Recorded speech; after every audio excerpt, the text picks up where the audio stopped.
Super Rare Games, known for producing limited numbers of physical games for certain indie titles, continue their own publishing label with Lone Ruin, an arcade-style twin-stick roguelite game quite similar to something like Hades if I were to offer a comparison to other games in the genre. It's just about to release on the Nintendo Switch, but has it left me spellbound, or a ruin of a man? Well, thank you to the publishing team for the review code, and now let's find out.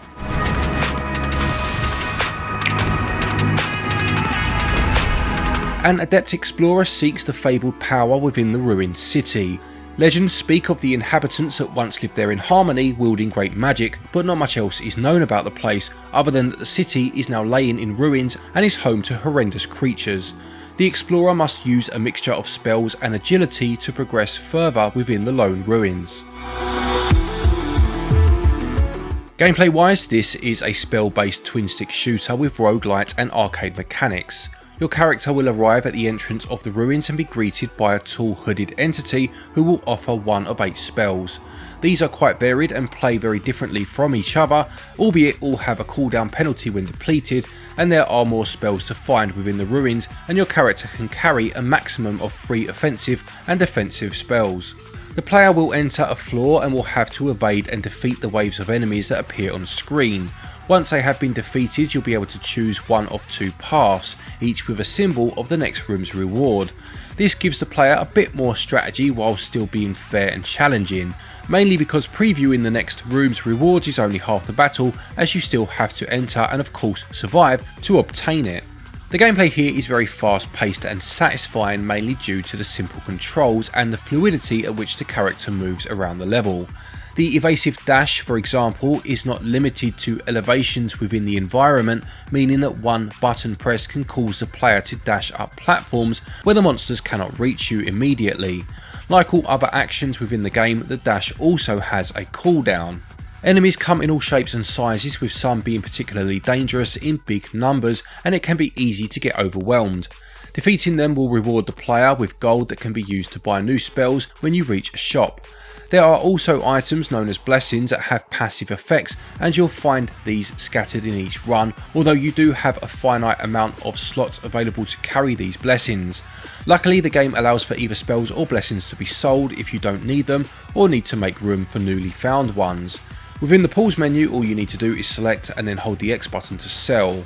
As with other roguelites, when choosing a newfound spell or blessing, the character can pick from 3 different boons, such as decreased cooldown or higher damage output. There are 2 game modes with different levels of difficulty to choose from, that being from easiest to hardest. The main game plays much like a story mode of sorts, where the player must complete 21 levels to win. Then there's survival mode that will test your concentration and skills, with each wave of enemy getting bigger and harder to defeat. If you die, your score can be submitted to the online leaderboards. I really did enjoy the gameplay here, as it is quite a unique twin-stick roguelike with arcade pick-up and play mechanics. The more a spell gets upgraded during a run, the more powerful it becomes at the beginning of your next run. I chose the lightning spell, for example, and was happy to see that I could use it in my next playthrough with an added upgrade. This really encourages the player to try out different combinations of spells and try to upgrade their power as much as possible. What really separates this from similar games in the genre is the simple gameplay mechanics, which can be played by anyone. There is no padding here whatsoever, and all of the attention has been concentrated on being a fun pick up and play experience, which is refreshing to see. As with the market being oversaturated with roguelites of all kinds, it's nice to have a game that respects the player's time. Gameplay scores 18 out of 20.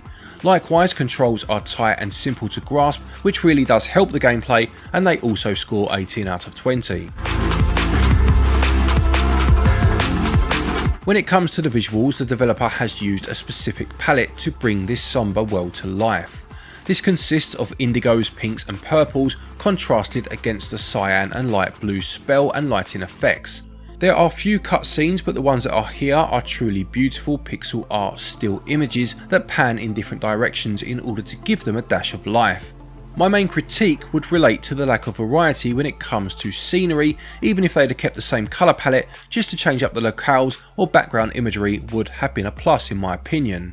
I did love some of the extra visual aspects though, and effects such as the hints of fog or the waterfalls in the background. really do add a lot to the game, and there are some lovely little touches such as the spells themselves, which have a certain fluidity when cast, making them look somewhat organic in nature.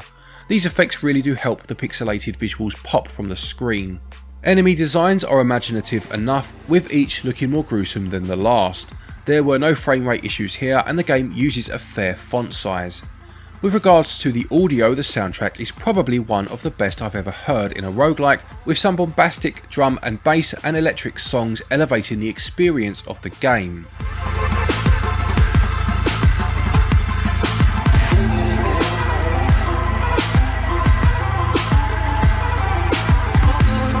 This genre goes well with any fast-paced soundtrack, and this is no different. There is nothing more scintillating than dodging waves of abominations whilst casting spells on them, with those tunes banging as you play. Visuals have a sharp and crisp look, but could have done with a tad more variety, and they score 17 out of 20. Audio is very good and suits the gameplay perfectly, and it gets the full 20 out of 20.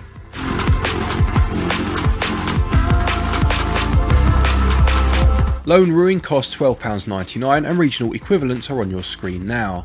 There are currently no plans for a physical edition, but with Super Rare Games publishing, this could be something that occurs in the future.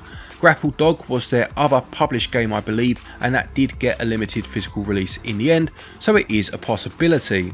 The quality here is pretty impressive considering that it was created by an indie developer.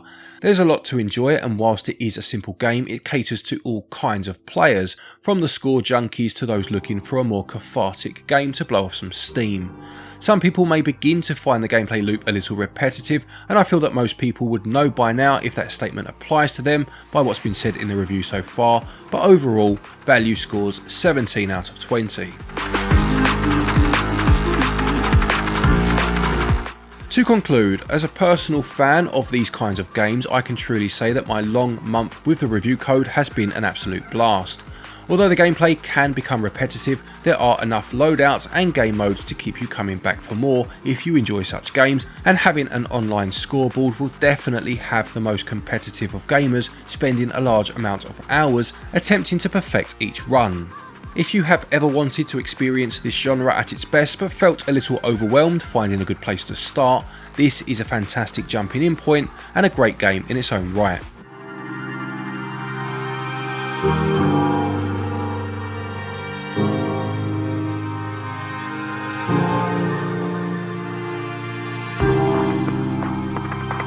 Lone Ruin gets a SwitchUp score of 90%. Thank you everybody for watching this review. I hope you enjoyed it. Please do remember to leave a like if you did. A big thank you to Azdin for writing this one for us. Don't forget, Azdin has his own channel, Grinning Wolf Games. I'll put a link to that in the top pinned comment. Please do go over and have a look at his stuff. Perhaps subscribe while you're there. That would be much appreciated. Don't forget, if you are looking for eShop credit to pick up this game or any other for that matter, you can use our website, switchup.gg. If you buy your eShop cards from there using our code SwitchUp, you can save yourself 10% off of your order. There's also a link down there to Play Asia. It won't help you pick this game up, of course, but if you are looking to import anything, again use the link down below, use the code stated, and you can get yourself 5% off of an order from there. A quick thank you to our Patreons and our channel members for your continued support, and to each and every one of you for watching our videos. Take care, and until next time, happy gaming.